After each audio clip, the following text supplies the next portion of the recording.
നമസ്കാരം, പ്രവാസി മലയാളിയിലേക്ക് സ്വാഗതം. പുതിയ പ്രതീക്ഷ നൽകുന്ന വാർത്തകൾക്കായി കാതോർക്കുകയാണ് പ്രവാസികൾ. കൊറോണ നൽകിയ വേദനകൾ പിന്നിട്ട പ്രവാസികൾ പ്രവാസ ലോകത്തെ ഒരു പുതിയ പ്രതീക്ഷയോടെയാണ് ഉറ്റുനോക്കുന്നത്. എന്നാൽ കൊറോണ വ്യാപനത്തെ തുടർന്നുള്ള നിയന്ത്രണങ്ങൾ ശക്തമാക്കുകയാണ് കുവൈറ്റ്. ഇതിനോടകം തന്നെ പുറപ്പെടുവിച്ച കോവിഡ് മാർഗനിർദ്ദേശങ്ങളും മാനദണ്ഡങ്ങളും തുടർന്ന് മുന്നോട്ട് കൊണ്ടുപോകാനാണ് സർക്കാർ തീരുമാനം എന്നാണ് ലഭ്യമാകുന്ന വിവരം. കോവിഡ് നിയന്ത്രണങ്ങൾ സാമ്പത്തിക മേഖലയ്ക്ക് കടുത്ത തിരിച്ചടിയുണ്ടാക്കിയ സാഹചര്യത്തിൽ പ്രവാസികളടക്കമുള്ളവർക്ക് ഗുണകരമായ ഇളവുകൾ നൽകി തുടങ്ങിയെങ്കിലും തുടർന്ന നിയന്ത്രണങ്ങൾ പ്രവാസികൾക്ക് തലവേദനയാണ് നൽകുന്നത്. എന്നാൽ 34 രാജ്യങ്ങളിൽ നിന്നുള്ളവർക്ക് ഏർപ്പെടുത്തിയ യാത്രാവിലക്കിൽ ചർച്ചകൾ തുടരുന്നതിനിടെയാണ് കുവൈറ്റ് നിലപാട് വ്യക്തമാക്കിയിരിക്കുന്നത്. കോവിഡ് കേസുകൾ ഉയർന്ന തോതിലുള്ള രാജ്യങ്ങളുടെ പട്ടിക തയ്യാറാക്കിയാണ് കുവൈറ്റ് നേരിട്ടുള്ള യാത്രയ്ക്ക് വിലക്ക് നൽകിയത്.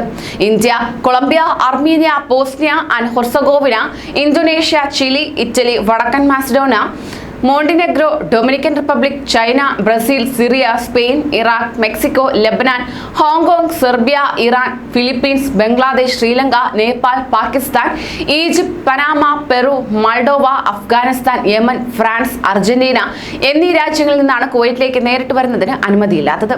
34 രാജ്യങ്ങളിൽ നിന്നുള്ളവരുടെ നേരിട്ടുള്ള യാത്രാവിലക്ക് നീക്കുന്ന കാര്യത്തിൽ പാർലമെന്റ് തെരഞ്ഞെടുപ്പിന് ശേഷം മാത്രം മതിയെന്ന് സർക്കാർ തീരുമാനിച്ചതായാണ് ഏറ്റവും പുതിയ വിവരം. വിലക്കേർപ്പെടുത്തിയിരിക്കുന്ന രാജ്യങ്ങളുടെ പട്ടികയിൽ മാറ്റം വരുത്തേണ്ടെന്നാണ് നിലവിലെ തീരുമാനം.